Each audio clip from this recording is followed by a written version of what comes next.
tidak pernah hal-hal yang belum terjadi atau di masa-masa lalu yang terjadi dan hari-hari ini baru muncul, baru terjadi. Dan itu yang menandakan bahwa hari-hari ini memang betul-betul akhir zaman. Karena itu siapkan diri kita untuk supaya kita bisa masuk dan ikut di dalam rencana Bapa. Bersyukur saudara kalau semakin hari Tuhan semakin menyatakan hal ini di tempat ini dan kita rindu semua kita bisa masuk di dalam rencananya. Saudara, kalau saudara mengikuti bacaan minggu ini, kita membaca dari Yesaya ya. Kalau saudara sudah selesai minggu ini, itu di Fatsal 32, ada ayat, ini Fatsal yang luar biasa, konteksnya itu bagaimana ada seorang raja yang memimpin di dalam kebenaran dan keadilan. Dan ini efeknya begitu luar biasa. Pengaruh seorang pemimpin, ini pengaruhnya luar biasa, saudara. Dan Yesaya 32 ini bicara tentang hal itu. Dan kita akan melihat beberapa ayat. Yang pertama kita akan lihat adalah ayat 8 dulu, saudara. Ayat 8 itu di situ dikatakan, namun orang yang mulia merancang hal-hal yang mulia, dan dia akan bangkit karena hal-hal yang mulia. Ini saya ambil terjemahan dari ILT, saudara. Orang yang punya rencana, orang mulia yang merancang hal-hal yang mulia. LAI menuliskan orang yang berbudi luhur. Orang yang berbudi luhur merancang hal-hal yang luhur. Dan ia selalu bertindak demikian atau bertindak luhur. Orang yang berbudi luhur merancang hal-hal yang luhur dan ia akan bertindak luhur. Orang yang mulia merancang hal-hal yang mulia dan dia akan bangkit karena hal-hal yang mulia. Beberapa terjemahan katakan ia akan berdiri tegak untuk menyatakan hal-hal yang mulia, menyatakan hal-hal yang luhur. Nah itu panggilan saudara dan saya sebetulnya. Menjadi orang percaya itu bukan cuma sekedar pencitraan, saudara. Ya, bahasa yang sekarang ini pencitraan, sedikit-sedikit pencitraan. Oh dia berbuat sesuatu, oh dia berlagak murah hati, oh dia itu mau pamer dengan ini, oh itu pencitraan. Oh dia mau membuka yayasan sosial, oh dia mau membagikan hartanya sebagian, oh dia mau menyerahkan itu, oh dia mungkin mau ini, pencitraan. Menjadi orang percaya bukan sekedar pencitraan dalam arti dengan kesengajaan, dengan motivasi yang tidak tulus. Sebab di dalam terjemahan yang lain, bahasa aslinya kata mulia itu salah satunya adalah juga tulus. Namun orang yang tulus merancang hal-hal yang tulus dan dia akan bangkit karena hal-hal yang tulus. Di Amplified salah satunya itu, saudara. Mungkin saya kutip sudah. LAI, tetapi orang yang berbudi luhur merancang hal-hal yang luhur dan ia selalu bertindak demikian. Ya, Amplified, tetapi orang yang mulia, orang yang tulus, orang yang baik, merancang hal-hal yang mulia. Dan dia berdiri untuk apa yang mulia, tulus, dan murah hati. Ini terjemahan Amplified. Jadi sebetulnya kalau kita perhatikan, saudara, dengan kita belajar firman Tuhan, kita ini betul-betul akan dibawa, kan seringkali kalau saya bilang, kalau kita bilang dari kemuliaan kepada kemuliaan, itu membawa kita itu naik. Manusia awal penciptaan itu baik, sungguh amat baik. Pada saat Tuhan menyelesaikan penciptaan di manusia, sungguh amat baik. Tetapi karena dosa, faktor dosa, ini yang membuat manusia itu ada roh-roh kebinatangan. Nah, tadi pagi istri saya sharing tentang bagaimana manusia setelah jatuh di dalam dosa, ada nafsu kebinatangan. Sebelumnya tidaklah demikian. Nah, ini karena faktor dosa. Lah, melalui Tuhan Yesus, Rasul Paulus berkata, Adam yang pertama oleh satu orang membuat semua orang berdosa. Tapi Adam yang kedua, yaitu Tuhan Yesus, karena satu orang ini yang percaya akan menerima pemulihan. Pemulihan dari awal di mana Tuhan menciptakan manusia, yaitu penuh dengan kemuliaan Elohim. Melalui Tuhan Yesus, satu orang, Adam yang kedua, akan membawa kembali kepada rencana atau pemulihan, penciptaan pada mulanya manusia diciptakan. Penuh dengan kemuliaan Elohim. Makanya saudara, kita di dalam Tuhan Yesus sebagai firman yang hidup. Hidup kita itu dimuliakan dari kemuliaan kepada kemuliaan. Jadi ada proses untuk memulihkan manusia menjadi seperti awal, penuh dengan kemuliaan Elohim. Itu butuh proses dari kemuliaan kepada kemuliaan. Makanya saya katakan selalu, kalau ngomong dari kemuliaan kepada kemuliaan itu jangan datar gini, dari kemuliaan kepada kemuliaan. Dari kemuliaan kepada kemuliaan. Dari kemuliaan kepada kemuliaan, kepada kemuliaan. Sampai akhirnya menjadi sama dan serupa seperti Tuhan Yesus. Sama dan serupa seperti Tuhan Yesus itu kembali kepada awal mula Tuhan menciptakan manusia yang dipenuhi dengan kemuliaan Elohim. Itu rencana Bapa bagi setiap kita melalui firman-Nya. Jadi belajar firman itu banyak yang sudah menyimpang, saudara. Belajar untuk supaya dapat pengetahuan banyak. Belajar supaya dapat mencari kelemahan-kelemahan. Belajar supaya kita bisa berdebat. Saya kira itu satu tujuan yang menyimpang daripada tujuan Tuhan Yesus sendiri. Tuhan Yesus adalah firman yang hidup, berkata bahwa siapa yang tinggal di dalam aku dan aku di dalam dia dan firmanku tinggal di dalam dia, dia akan berbuah banyak. Barang siapa mengetahui kebenaran dan kebenaran itu akan memerdekakan dia.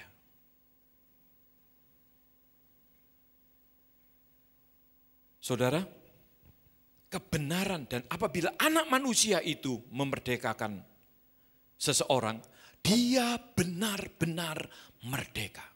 Artinya apa? Sudah tidak lagi diperhamba oleh dosa. Yang pada mulanya manusia diciptakan dengan penuh kemuliaan Elohim, jatuh di dalam dosa, dipenuhi dengan hawa nafsu dan keinginan-keinginan dosa, melalui Tuhan Yesus dimerdekakan. Dan apabila anak itu memerdekakan, dia betul-betul merdeka. Nah, ini proses, saudara. Terjadinya itu proses dari kemuliaan kepada kemuliaan. Nah, kalau kita itu betul-betul menjadi orang yang sudah ada di dalam Tuhan Yesus, maka kemuliaan Tuhan, kemuliaan Elohim itu ada pada kita. Yang akan memimpin kita dari kemuliaan kepada kemuliaan. Nah, kita harusnya seperti ini.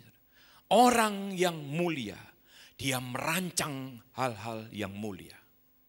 Dan dia selalu bertindak hal-hal yang mulia. Tidak pernah punya pikiran mau menyakiti orang dengan sengaja. Tidak pernah punya rancangan untuk menjatuhkan orang, menjegal orang. Tidak punya bayangan untuk bisa merugikan orang lain. Tidak mulia itu semua. Saudara dan saya di dalam Tuhan Yesus menjadi orang yang sudah dimuliakan. Dari kemuliaan kepada kemuliaan. Harusnya rancangan yang ada di dalam hati kita itu dipenuhi dengan kemuliaan. Artinya merancang itu, saudara, saya dari arsitek. Makanya ada pelajaran fak yang utama di dunia arsitektur itu adalah merancang. Dulu perencanaan, terakhir saya zaman transisi sampai sekarang itu merancang. Itu merancang 1, 2, 3, 4, sampai 8. Karena itu pelajaran yang utama di Fakultas Arsitektur. Artinya merancang itu bukan sesuatu yang, ya itu mendesain, merancang dan sebagainya itu masih rancangan. Yang akan diwujudkan di dalam sesuatu. Kalau kita arsitek, kita merancang bangunan. Nah, di dalam desain itu, dalam rancangan itu nanti akan dibangun, akan diwujudkan. Merancang itu masih di dalam hati, masih di dalam angan-angan, belum terwujud. Saudara dan saya sebagai orang yang sudah dimuliakan, harusnya kita itu seperti ini, saudara. Orang yang mulia merancang hal-hal yang mulia. Dan dia akan bangkit karena hal-hal yang mulia. Dia akan bertindak dan dia selalu bertindak untuk hal-hal yang mulia. Rancangan yang ada di dalam kita itu adalah mulia karena kita orang mulia. Orang yang mulia merancang hal-hal yang mulia. Dan dia akan berdiri tegak. Dia akan bertindak di dalamnya, di dalam hal-hal yang mulia tadi. Saudara, betapa memalukan kalau kita orang yang sudah dimuliakan harusnya, kan rancangannya penuh dengan hal-hal yang mulia. Tapi kita itu masih ada niat jahat. Ada niat menjerumuskan, jegal menjegal, saling menjatuhkan. Di hadapan Tuhan itu betul-betul memalukan, saudara. Bukan mempermuliakan, tapi mempermalukan. Saya berharap semua kita adalah orang-orang yang mulia, orang-orang yang berbudi luhur, orang-orang yang tulus, orang-orang yang baik, yang punya rancangan yang mulia dan berdiri di atasnya. Kita coba perbandingkan dengan ayat yang ke-6. Ayat yang ke-6 begini bunyinya. Saya baca dari ILT dulu ya. Sebab orang bodoh akan membicarakan kebodohan dan hatinya akan mengerjakan kejahatan untuk melakukan kenajisan dan untuk mengutarakan kesalahan terhadap Bapa Yahweh, untuk mengosongkan jiwa orang yang lapar dan membuat yang haus kekurangan minuman. Jahat ini. LAI menulis, sebab orang bebal, ILT bodoh. Sebab orang bebal mengatakan kebebalan dan hatinya merencanakan yang jahat, yaitu bermaksud murtad dan mengatakan yang menyesatkan tentang Bapa Yahweh, membiarkan kosong perut orang lapar dan orang haus kekurangan minuman. Ini bukan kita harusnya. Saya hanya ingin mengkontrakan hal-hal yang berlawanan dengan orang mulia tadi. Orang bebal atau orang bodoh.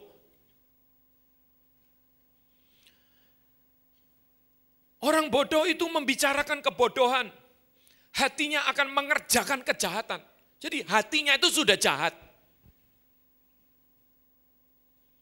Untuk melakukan kenajisan. Untuk mengutarakan kesalahan. Pikirannya negatif aja. Sampai doa-doanya kepada Tuhan itu ya hal-hal yang negatif, mengutarakan kesalahan-kesalahan orang terus sama Bapak. Doa itu doa cuma Bapak itu Tuhan, dia itu sudah menyakiti saya. Tuhan, dia itu sudah Tuhan, dia itu sudah ini Tuhan itu dia. Doanya itu cuma mengutarakan kesalahan-kesalahan.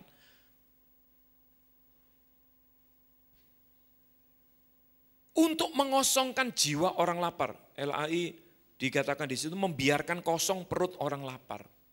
Tidak pernah tergerak oleh kemurahan hati. Orang lapar, ya sudah salahnya sendiri, itu paling dikutuk dari nenek moyangnya. Orang ya kalau benar aja, tidak bakalan sampai kelaparan gitu. Berarti dia itu memang orang benar, tidak benar, berdosa dia. Tapi tidak ada hatinya itu mau berbagi. Membiarkan perut kosong mereka yang lapar.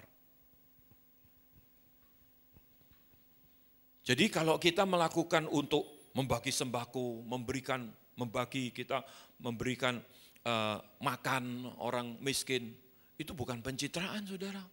Itu memang panggilan seorang yang sedang dimuliakan. Amin. Kita bukan orang bodoh, kita bukan orang bebal yang membiarkan perut kosong bagi mereka yang masih lapar. Biar aja kelaparan, ya biar aja dia. Bahkan dikatakan membuat orang yang haus kekurangan minum.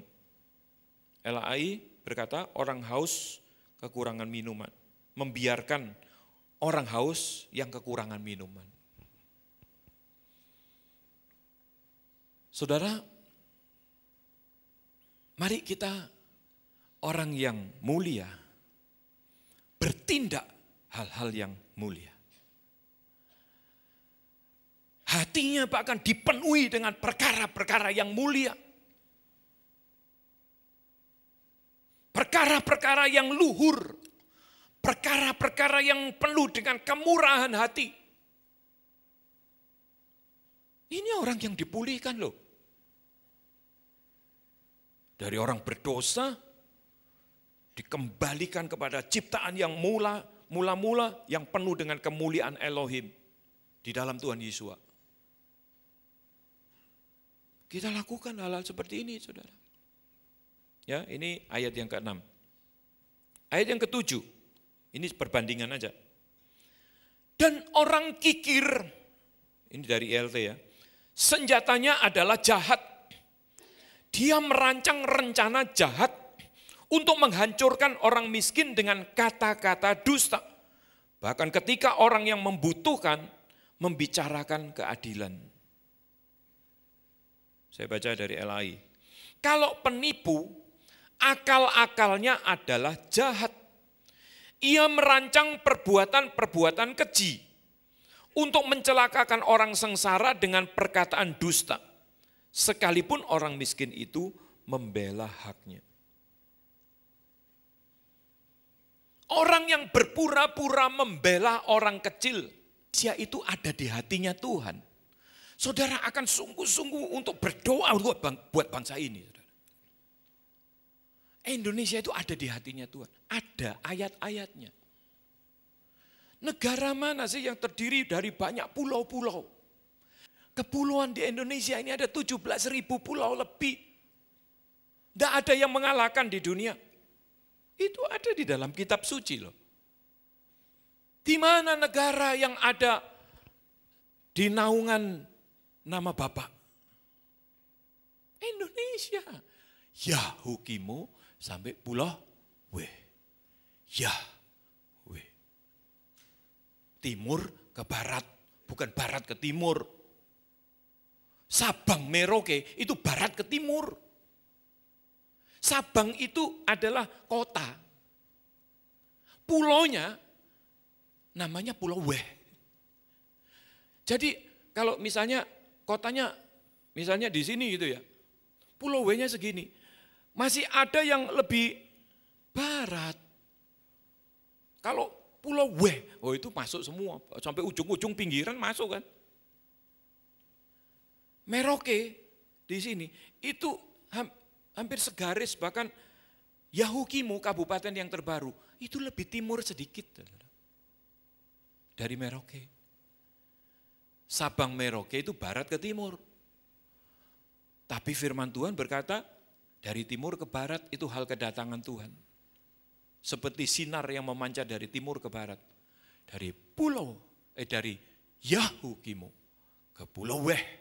Yahweh. Negara mana yang ada di dalam perlindungan sudah dimeteraikan?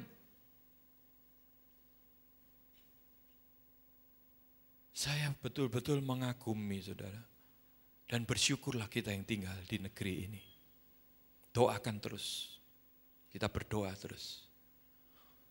Kalau setiap orang percaya, bahkan gereja-gereja Tuhan, mengerti firman Tuhan, usahakanlah kesejahteraan kota atau tempat di mana kamu berada. Sebab tempat di mana kamu berada itu, kesejahteraannya di mana sejahtera, kamu pun juga akan sejahtera. Kalau semua orang percaya mengusahakan seperti itu, saudara, dari Yah, Hukimu sampai Pulau W, itu dipenuhi dengan kesejahteraan. Dan saya percaya hari-hari ini, janji-janji Tuhan sedang digenapi untuk bangsa kita. Saya percaya, saudara. Dan ini sungguh-sungguh menyatakan bahwa memang Tuhan kita itu hidup luar biasa. Kita jangan menjadi orang yang bodoh, orang yang bebal, orang yang kikir. Dikatakan orang yang kikir, senjatanya itu jahat. Dia merancang rencana jahat untuk menghancurkan orang miskin dengan kata-kata dusta. Bahkan ketika orang yang membutuhkan. Saudara, memang bangsa kita ini banyak perjuangan, banyak yang miskin. Tapi bukannya kita terus mengutuki, kemudian kita memaki-maki, atau kita kadang-kadang ada banyak orang ya, lihat bangsa kita yang terbelakang, yang kurang-kurang, yang wah sudahlah biar ini gitu gini. Ayo percaya Tuhan Yesus, makmur, kaya, sukses. Saudara, kita perlu untuk merangkul dan membawa mereka. Bahkan menjadi orang yang mulia tadi, bertindak hal-hal yang mulia. Rancangan di dalam hatinya itu mulia. Bukan dibuat-buat. Bukan niru-niru. Tapi betul-betul ada Roh Kudus yang bekerja di dalam hidupnya. Bukan menjadi orang bodoh. Bukan menjadi orang kikir. Karena itu bukan bagian kita. Di dalam Tuhan Yesus, Tuhan akan pulihkan kita dan membawa kita dari kemuliaan kepada kemuliaan. Untuk dikembalikan kepada rencana semula. Di mana manusia awal mula diciptakan penuh dengan kemuliaan Elohim. Kalau kita ngerti hal ini, saudara, semua tindakan kita sebagai orang yang mulia, pikiran kita, bahkan rancangan kita, tindakan kita, semua penuh dengan hal-hal yang mulia. Itu sebetulnya dunia kekristenan. Gereja sudah lumpuh, sudah berabad-abad. Sehingga ditiru oleh agama-agama lain. Karena dulu pandangannya, kekristenan itu tidak perlu hal-hal yang sosial. Wah itu social gathering, wah itu hal sosial, tidak perlu ini. Itu gereja. Gereja itu harusnya hidup kudus. Gerakan dulu awal-awal. Kudus, terus kudus, terpisah. Gereja itu eklesia, terpisah katanya. Wah kita tidak usah ini, kita terpisah, eksklusif. Kemudian timbul lagi pengajaran-pengajaran. Wah, orang percaya itu sukses, makmur. Wah, berbondong-bondong orang. Kemudian, saudara, saya terus terang aja dalam hati ya, dari dulu itu sudah banyak berkecamuk itu di dalam hati saya. Kok gini ya, kok gini ya, kok gini ya. Setelah saya masuk, memenuhi panggilan Tuhan, saya baru ngerti, oh permasalahannya di sini. Selama kepentingan-kepentingan pribadi, kita itu masih menunggangi panggilan kita, menunggangi pekerjaan kita, menunggangi pelayanan kita. Sudah tidak murni lagi. Kita bukan termasuk orang yang mulia tadi. Tapi orang yang bodoh atau orang yang bebal, bahkan rancangan hatinya itu jahat. Nganggep yang lain itu persaingan. Hati-hati saudara. Saudara dan saya dipanggil sebagai orang-orang yang sudah dimuliakan. Harusnya kita ini adalah orang-orang mulia. Rancangannya itu harus mulia. Hal-hal yang mulia. Jangan kita itu mau bersaing, saling jegal, mau menjatuhkan. Wah, itu jelas-jelas dari hal-hal yang berlawanan dengan firman Tuhan. Semua yang berlawanan dengan firman Tuhan, itu pasti berseberangan dengan Tuhan. Pasti itu dari lawan. Harsatan, itu artinya, hasatannya, itu artinya segala sesuatu yang melawan atau menentang Tuhan. Makanya disebut setan. Itu bukan nama sebetulnya. Itu hal-hal yang berlawanan dengan Tuhan. Yang menentang Bapa. Makanya kalau saudara dan saya, kita terus masuk di dalam kebenaran-kebenaran firman Tuhan. Kita ditentang, kita diapa? Biar aja saudara. Hal-hal yang itu bukan menentang kita. Itu melawan kebenaran. Dan saudara dan saya mesti ingat, Tuhan tidak perlu front pembela. Kebenaran akan membela dirinya sendiri. Satu saat, kebenaran itu akan muncul sebagai pemenangnya. Tapi prosesnya panjang. Saudara. Kebenaran akan membela dirinya sendiri. Satu kegerakan atau movement itu nggak bisa dihentikan. Saudara. Nggak bisa dihentikan. Kalau memang Tuhan mau begini, Tuhan terus, itu akan terus bergulir sebagai kegerakan. Kita betul-betul belajar kebenaran dengan tulus, ya. Bukan cuma 1-2 orang, tapi kita banyak orang. Kita bisa saling koreksi satu dengan yang lain. Kita terbuka. Kenapa kita semua pengajaran atau khotbah-khotbah kita, pelayanan-pelayanan yang ada di sini, semua bisa diikuti kok. Streaming secara langsung, setelah streaming masuk di YouTube. Bisa diikuti. Karena kita betul-betul mau berbagi. Tidak ada kebohongan di dalamnya. Tidak ada maksud-maksud yang tersembunyi di balik semua itu. Kita adalah orang-orang mulia. Segala rancangannya mulia. Bertindak, berdiri tegak di dalam hal-hal yang mulia tadi. Kalau ada keliru-kelirunya, salah ngomong, salah ini, ya dikoreksi. Misalnya sampai hari ini belum ada yang koreksi. Kalau ada yang koreksi, oh kok gini-gini, ya kita hapus, atau mungkin kita koreksi, tidak ada masalah saudara. Orang tulus bukan berarti tidak pernah buat kesalahan. Orang baik bukan berarti tidak pernah berbuat kesalahan. Orang mulia masih dalam proses. Bukan berarti selalu terus tindakannya seperti malaikat. Meskipun kita selalu minta Roh Kudus menuntun kita. Kadang-kadang nafsu kebinatangannya masih ada, kecampuran. Tapi begitu dikoreksi, ditunjukkan hal yang keliru, kita akan ubah, bahkan kita buang, kita cut, buang. Banyak orang yang berkata begini, ya di Bukit Sion itu yang suci ya, cuma yang di mimbar itu suci semua.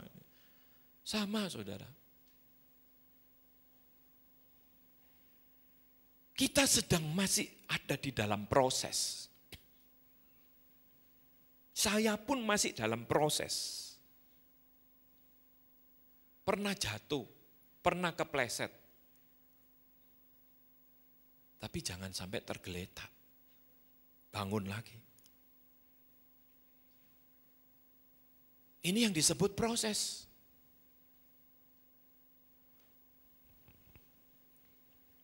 Saya rindu saudara dari Yesaya 32 ini betul-betul membekali kita. Kenapa saya bandingkan dua ayat di atasnya, ayat 6 dan 7, supaya kita tahu lawan-lawannya atau hal-hal yang berseberangan itu yang bagaimana dari orang-orang mulia ini. Orang bodoh, orang kikir, orang bebal. Seperti itu, saudara. Kalau orang bodoh, yang dibicarakan itu kebodohan. Kadang-kadang kita ngelihat, ngapain?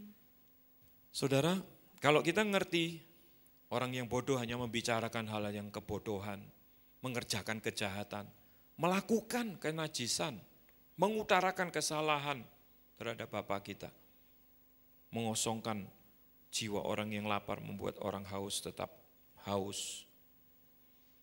Orang yang kikir senjatanya jahat, merancang rencana jahat. Jangan sampai saudara, itu ada pada kita.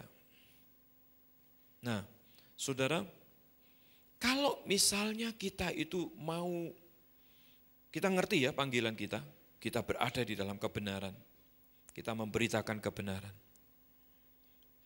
Banyak orang yang berkata, orang-orang yang memberitakan nama Bapa, memanggil Tuhan Yesua, terus tidak merayakan Natal, terus tidak merayakan hari raya leluhur, tidak ini.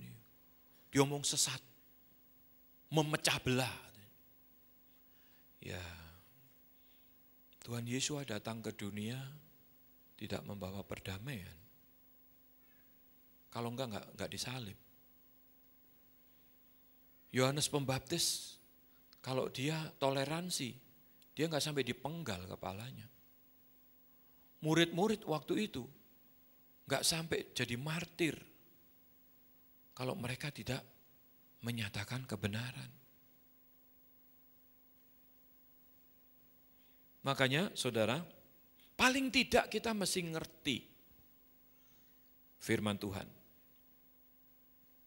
Ya katakanlah kita sebagai orang yang sudah diterangi oleh kebenaran tadi.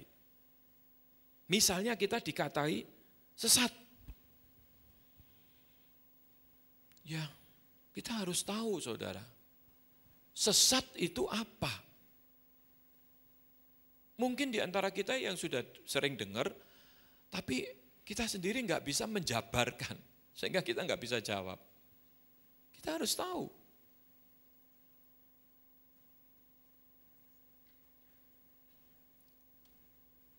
Sesat itu yang tidak sesuai Alkitab. Ya saya ambil sesat, yang tidak sesuai Alkitab. Hal-hal yang bertentangan atau berlawanan dengan kitab suci, itu sesat. Ya. Ayatnya Markus 12:24, jawab Tuhan Yesus kepada mereka, kamu sesat justru karena kamu tidak mengerti kitab suci maupun kuasa Elohim. Kamu sesat justru karena kamu tidak mengerti isi kitab suci maupun kuasa Elohim. Kalau kita tidak merayakan hari Natal disebut sesat, yang merayakan tidak sesat. Hari Natal 25 Desember tidak ada ayatnya. Kita yang tidak melakukan dianggap sesat. Tapi yang melakukan meskipun tidak ada ayatnya tidak sesat. Kita yang mengerti definisi sesat, lawang kita malah melakukan yang tidak ada di dalam kitab suci kok disebut sesat. Kan kita bisa ngomong yang sesat siapa? Yang melakukan yang enggak ada di kitab suci. Kita ini semua mau menuruti kitab suci, saudara. Kita merayakan Sukot, dia ngomong sesat. Lawang Sukot justru yang ada di dalam kitab suci kok. Kita memanggil nama Bapa. Kita tidak mau kehilangan arti juru selamat sehingga kita pakai Tuhan Yeshua. Mereka yang dari bahasa Belanda ngomong Yesus, tidak dipermasalahkan. Yang Inggris-Inggrisan ngomong Jesus, tidak masalah. Yang Mandarin-Mandarinan ngomong Yesus, tidak masalah. Kita yang kembali ke aslinya, Yeshua, lu diomong sesat. Coba kita pakai, agak sedikit kita pakai logika kita, saudara. Ya. Firman Tuhan ini diberikan kepada manusia, sama Tuhan. Berarti firman Tuhan ini masih masuk di logika kita. Bahasa yang dipakai, perumpamaan yang dipakai, semua itu bisa dikomunikasikan dengan manusia. Jadi belajar firman Tuhan, jangan, wah ini yang penting, wah ini Roh Kudus sudah di luar nalar kita. Selama ditulis di sini masih bisa. Tapi kalau sudah berhubungan dengan penciptaan, bagaimana Tuhan menciptakan? Wah itu sudah bukan bagian kita itu. Kita tidak nyucuk, saudara. Tapi yang ditulis-tulis di sini, ini logis. Ada salah-salahnya kalau dicari-cari. Silakan, kita sedang mencari itu kok. Kesalahan-kesalahan di sini, itu salah terjemahan, salah tafsir, salah ini, banyak yang salahnya. Misalnya, perjanjian lama, bayangan perjanjian baru. Sehingga bayangan yang diartikan di situ, bayangan dari kayak gini. Termasuk saya dulu pengertiannya gitu, ini ada bayangannya. Kalau sinar matahari pas jam 12 bayangannya kan kecil. Kalau misalnya jam 3 gitu, kan di sana ada panjang, agak panjang. Jam 1 sama jam 3 bayangannya lebih panjang jam 3, sebab lebih datar gini lebih panjang bayangannya. Jadi sudut pandang kita itu berbeda-beda, tergantung sudut pandangnya. Padahal arti bayangan dalam bahasa aslinya itu ada 3. Bayangan seperti tadi, bayangan dari sinar, itu pertama. Yang kedua, bayangan yang kedua artinya itu imagine. Kita bayangkan. Saya ngerti banget saudara, orang-orang yang di dunia seni, kadang-kadang agak seniwan itu ngerti. Sebab suka bayang-bayangkan. Sebelum mendesain sesuatu, kita itu sudah bayangkan dulu. Nah itu arti yang kedua, bayangan. Arti yang ketiga bayangan ini adalah sketsa. Skets. Sebelum gambar itu sket dulu. Jadi wujudnya enggak keluar dari sketsanya atau outline. 3 arti ini bayangan. Lah bayangan perjanjian lama adalah bayangan perjanjian baru. Yang paling pas diartikan adalah yang ketiga ini, sketsa. Tidak keluar. Di dunia arsitektur sebelum bangun gedung itu ada blueprintnya. Yang ada di blueprint itu tidak keluar kalau diwujudkan. Wujudnya itu ya enggak jauh-jauh lah. Ukurannya kalau 4 meter 4 kali 4 ya dibuat 4 kali 4. Enggak jauh, saudara. Perjanjian lama itu enggak jauh. Perjanjian baru enggak jauh dari perjanjian lama. Itu bayangannya, sketsanya, belum terwujud. Lah wujudnya itu adalah Tuhan Yeshua. Penggenapan-penggenapan yang ada di dalam Tuhan Yeshua. Yaitu salah satu contoh, saudara. Jadi kita tahu ya definisi sesat di sini, tidak mengerti. Kamu sesat sebab kamu tidak mengerti. Saudara nanti baca beberapa ayat yang saya cuma tulis ayatnya, enggak saya kutip di sini. Yesaya 29 ayat 24 di situ katakan orang-orang yang sesat pikiran akan mendapat pengertian dan orang-orang yang bersungut-sungut akan menerima pengajaran. Jadi orang yang sesat itu pikirannya, saudara, tidak berpengertian. Pengertian ini bisa diperoleh dengan merendahkan diri di hadapan Tuhan melalui doa. Daniel pasal 10 ayat 12. Kalau kita itu datang merendahkan diri kepada Tuhan di dalam doa, pengertian-pengertian itu akan Tuhan berikan. Menjadi hikmat buat kita. Giat di dalam Tuhan tanpa pengertian, tidak ada artinya. Roma 10 ayat 2. Justru orang yang tidak berpengertian ini yang mudah sekali disesatkan. Nah, kita belajar firman Tuhan. Kita bukan yang orang tidak mengerti. Dulu saya kalau ngomong ya saya enggak ngerti, saya enggak belajar. Ya memang saya enggak secara formal enggak belajar di sekolah.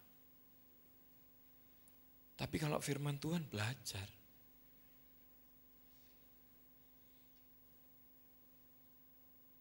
Kamu sesat justru karena kamu tidak mengerti. Tidak mengerti apa? Kitab suci, isi kitab suci. 2 Timotius 3:15 katakan, ingatlah juga bahwa dari kecil engkau sudah mengenal kitab suci yang dapat memberi hikmat kepadamu dan menuntun engkau kepada keselamatan oleh iman kepada Tuhan Yesus. Saudara sebagai orang tua, tanamkan firman Tuhan itu kepada anak-anak kita sejak kecil. Kita akan menuai nanti kalau mereka sudah dewasa.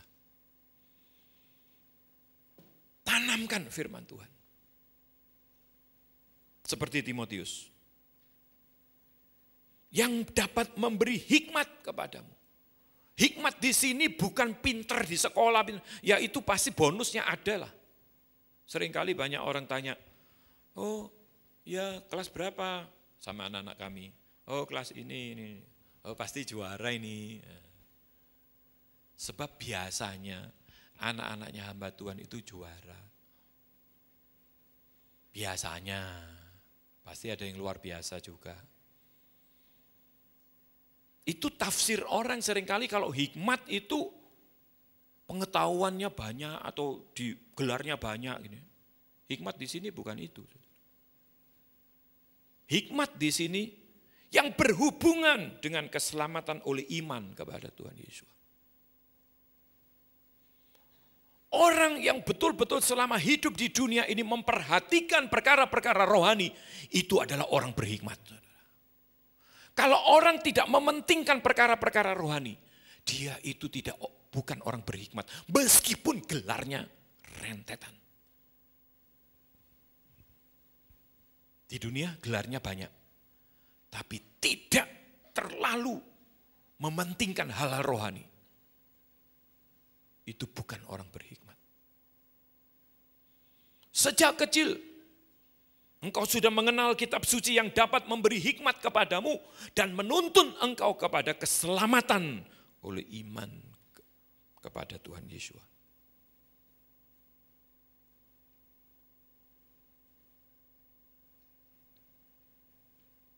Jadi orang yang takut akan Tuhan itu adalah orang yang berhikmat. Amsal 9 ayat 10, permulaan hikmat itu adalah takut akan Tuhan. Saudara, kita seringkali bilang, wah saya mau menjadi orang yang takut akan Tuhan. Oh saya kan takut akan Tuhan, saya ini takut akan Tuhan. Orang bisa takut akan Tuhan itu karena dia punya hikmat. Dari mana hikmat? Dari kitab suci. Orang bilang takut akan Tuhan tapi tidak suka belajar kitab suci. Hikmatnya itu hikmat palsu, saudara. Palsu hikmatnya. Hanya kitab suci ini yang bisa memberikan hikmat kepada kita. Makanya Raja Daud di dalam Mazmur 119 itu banyak hubungannya dengan Taurat Tuhan, dengan pengajaran, dengan hukum Tuhan, dengan ketetapan Tuhan. Dikatakan, aku lebih berhikmat dari orang-orang yang lebih tua dari aku. Dari guru-guruku bahkan. Karena firman.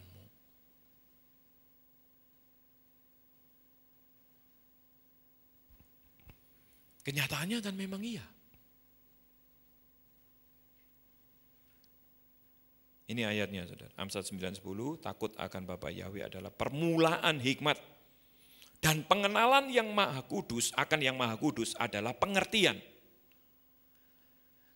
Kamu sesat justru karena kamu tidak mengerti isi kitab suci. Kenapa Tuhan Yesus ngomong begitu? Karena melalui kitab suci, yang bisa memberikan hikmat. Orang yang sesat itu orang yang di pikirannya tidak punya pengertian. Padahal kita kalau mau mendapatkan pengertian itu banyak berdoa di Daniel pasal 10 tadi. Yang kedua, mengenal Tuhan. Sebab seseorang yang semakin rindu untuk mengenal Tuhan, pengertian-pengertiannya itu ditambah-tambahkan. Ada seorang teman, ya kalau menurut saya dia nggak suka belajar firman Tuhan. Dia selalu ngomong, wah Roh Kudus ini mimpin saya, Roh Kudus ini. Saya mulai kalau dia ngomong A, saya bilang jangan sebut A. Ini. Terus satu kali dia tanya. Jadi dia tulis nama Bapak itu sama dengan Yesus, dia nulis Yesus. Saya tidak butuh penjelasan, tapi saya butuh jawaban yang jujur, ya atau tidak. Bingung saya, saudara. Jawabnya kan mesti dijelaskan ini kan. Tapi dia membutuhkan jawaban yang jujur. Saya bilang, ya. Padahal kan yanya itu mesti ada penjelasannya toh. Gak serius orang ini ternyata. Saya pikir serius. Dia bilang gitu. Lah terus bagaimana kalau sama gini-gini? Saya jawab, Pak, kalau belum mengerti, tidak perlu penjelasan, repot saya bilang. Bagaimana saya bisa nunjukkan tanpa penjelasan? Saya jelaskan terusan, panjang lebar. Sorry, akhirnya saya harus jelaskan meskipun Bapak tidak perlu penjelasan. Sebab nanti akhirnya Bapak bisa tambah salah kaprah, tambah gak karu-karuan nanti. Udah saya bilang, cuma saya sorry 2 kali. Jawabnya singkat, terima kasih atas penjelasannya. Serepot memang. Udah belum mengerti, tidak butuh penjelasan. Lah gimana bisa ngerti? Sama seperti orang belum ngerti, tidak mau belajar firman Tuhan. Bagaimana bisa mengerti? Mengenal Tuhan itu yang memberikan pengertian. Orang yang tidak suka firman Tuhan tidak berhikmat. Orang yang tidak suka firman Tuhan tidak dibawa di dalam pengenalan yang benar akan Tuhan. Tidak punya pengertian. Dan orang-orang seperti ini yang mudah disesatkan. Karena kesesatan itu berhubungannya dengan pengertian. Understanding. Saya himbau semua di sini. Belajar firman Tuhan. Saya kadang-kadang ya agak, lu gimana enggak mau belajar firman Tuhan tapi mau ngerti? Enggak bisa saudara. Ini firman Tuhan. Jadilah orang yang takut akan Tuhan melalui mengerti isi kitab suci. Dan yang pasti tidak mudah disesatkan.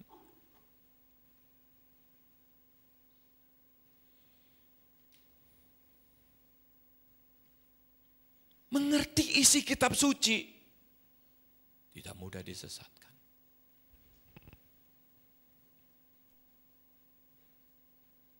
Seseorang bilang, dia pernah ngajak temannya ibadah di tempat ini. Dia bilang selesai ibadah, tempatmu itu wabot yo. Padahal dia itu mau ngajak ke sahabat, saudara. Tapi sepertinya Tuhan tuh jangan diajak ke sahabat, diajak ke ibadah dulu. Begitu diajak ke ibadah, tempatmu itu wabot. Pengajarannya wabot. Dia ketawa dalam hatinya, gurung nang sahabat kuwi. Bungkuk. Tapi bukan itu saudara. Dia akhirnya, tapi kalau saya beda. Saya ini suka katanya.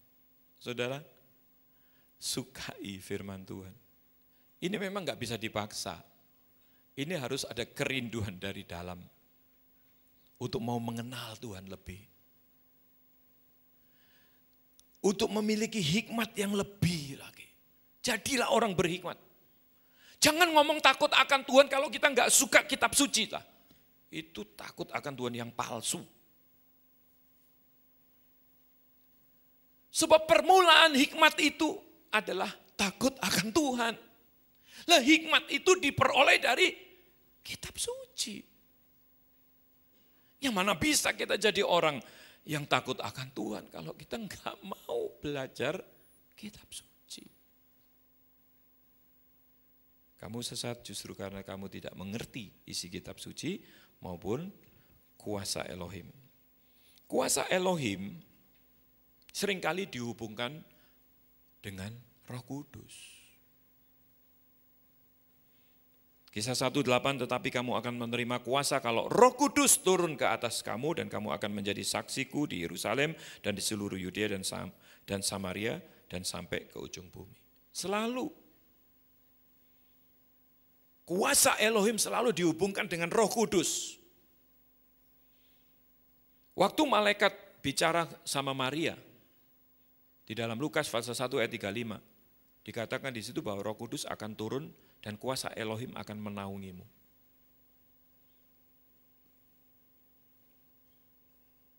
Lukas 1:35. Jawab malaikat itu kepadanya, Roh Kudus akan turun atasmu dan kuasa Elohim yang maha tinggi akan menaungi engkau. Sebab itu anak yang akan kau lahirkan itu akan disebut kudus, anak Elohim. Selalu dihubungkan kuasa itu dengan Roh Kudus. Simon yang mengikuti perjalanan Rasul Paulus selalu berdoa menumpangkan tangan. Ada kuasa yang luar biasa. Sembuh, berkata-kata dalam bahasa lidah, dan disertai kuasa. Simon tertarik. Akhirnya dia, berikan aku Roh Kudus itu. Aku akan beli. Paulus langsung menghardik dia. Binasalah engkau dan uangmu. Hal-hal rohani, saudara, saya garis bawahi ya. Jangan sekali-kali mau dibeli dengan uang. Urapan jangan sekali-kali mau dibeli dengan uang. Karisma dari Tuhan, dari Roh Kudus, jangan sekali-kali dibeli dengan uang. Tidak ada kaitannya sama sekali. Binasalah kamu dengan uangmu. Tapi kuasa Roh Kudus itu bisa kita peroleh dari ketulusan hati kita, kerinduan kita untuk mengenal Tuhan lebih. Maka urapan itu akan turun. Kesetiaan kita mentaati firman-Nya, urapan itu akan bertambah, ditambah-tambahkan. Buat apa karisma besar, tapi tidak diimbangi dengan karakter yang bagus? Buat apa? Apa bisa? Bisa. Banyak orang punya karisma, tapi karakternya amburadul. Yang bisa membentuk karakter itu adalah firman Tuhan. Sebab firman Tuhan itu mengubah kita dari kemuliaan kepada kemuliaan. Hikmat kita terus, pengertian terus mengubah. Dari dalam keluar, itu firman Tuhan. Kalau urapan itu dari luar masuk ke dalam. Yang mengubah kita dari dalam itu adalah firman Tuhan. Jadi kuasa Elohim selalu dihubungkan dengan Roh Kudus. Jadi kesimpulannya apa, saudara? Kamu sesat justru karena kamu tidak mengerti isi kitab suci dan Roh Kudus, firman dan Roh Kudus ini. Harus berjalan seimbang. Sampai pada akhirnya. Kalau seandainya seseorang berkata kepada kita, oh kamu sesat. Bilang aja, di mana sesatnya? Apa karena kita di gereja tidak diedarkan kantong kolektor seperti biasanya, terus kita disebut gereja yang sesat? Karena tidak ada ayatnya itu. Apa karena halal apa? Kita mengajarkan Taurat, kita disebut sesat. Lawang jelas Tuhan Yesus sendiri bilang, aku ini Tuhannya Taurat. Taurat tidak dihapuskan. Yang digenapi oleh Tuhan Yesus itu adalah sistem keimaman dan korban-korban. Yang berhubungan dengan etika moral, semua berlaku semua. Termasuk makanan.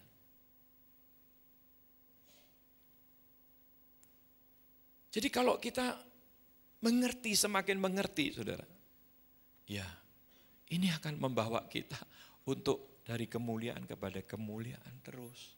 Nah itu rencana Tuhan bagi kita di tempat ini. Saya berharap semua kita bisa nangkap apa yang menjadi visi Tuhan. Semua yang kita kerjakan, kita usaha supaya Roh Kudus sendiri yang memimpin. Dan itu semua tidak bertentangan dengan firman Tuhan. Amin.